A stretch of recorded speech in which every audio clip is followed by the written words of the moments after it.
নমস্কার, radio city বাংলায় আপনাদের স্বাগত। এই মুহূর্তে যে খবরে চোখ রাখব, অবশেষে স্বস্তি মিলল দহন জ্বালা থেকে। বাঁকুড়ায় শিলাবৃষ্টি সহ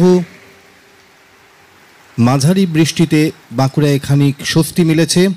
বাঁকুড়ায় শিলাবৃষ্টিতে দহন জ্বালা থেকে খানিক স্বস্তি দেখছেন সেই ছবি এক্সক্লুসিভলি রেডিও সিটি বাংলার পর্দায়। বাঁকুড়ায় অবশেষে তীব্র দহন জ্বালা থেকে মিলল মুক্তি। আজ বাঁকুড়ার বিস্তীর্ণ অংশে বৃষ্টিপাতের পাশাপাশি কতুলপুর জয়পুর এলাকায় ব্যাপক শিলাবৃষ্টির খবর পাওয়া গিয়েছে। দেখছেন সেই ছবি, শিলাবৃষ্টি। বাঁকুড়ায় শিলাবৃষ্টিতে কিছুটা দহন জ্বালা থেকে মুক্তি মিলেছে। শুধু ধোঁয়া, দুপুর থেকে আকাশ কালো করে মেঘ, সঙ্গে বজ্রপাত। বিস্তীর্ণ অংশে বৃষ্টিপাত শুরু হয় দুপুর থেকেই, তারপর সময় গড়াতে থাকে এবং শিলাবৃষ্টি শুরু হয় কতুলপুর জয়পুরের বিস্তীর্ণ এলাকায়। দেখছেন এক্সক্লুসিভলি সেই ছবি, বিস্তীর্ণ অংশে শিলাবৃষ্টি।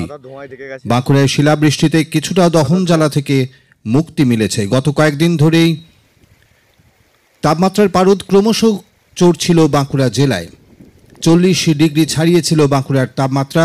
গত কয়েকদিন ধরে তীব্র দহনে পড়ছিল বাঁকুড়ার মানুষ। অবশেষে সেই দহন জ্বালা থেকে মিলেছে মুক্তি। খানিক স্বস্তি মেলায় খুশি বাঁকুড়া জেলার বাসিন্দারা।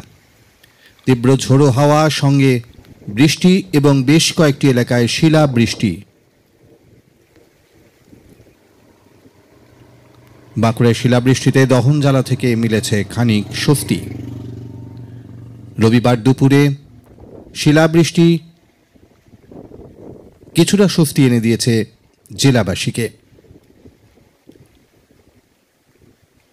দুপুর হতেই আকাশে কালো মেঘ, বৃষ্টি এবং বজ্রপাত, তারপরই শুরু হয় শিলাবৃষ্টি, ঝোড়ো হাওয়া।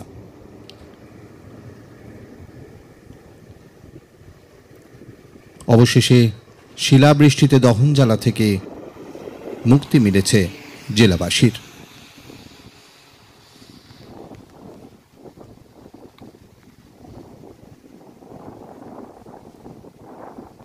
প্রত্যাশা ছিল বাঁকুড়াবাসীর, বৃষ্টি না হলে ভয়ঙ্কর অবস্থা হচ্ছিল জেলার মানুষের।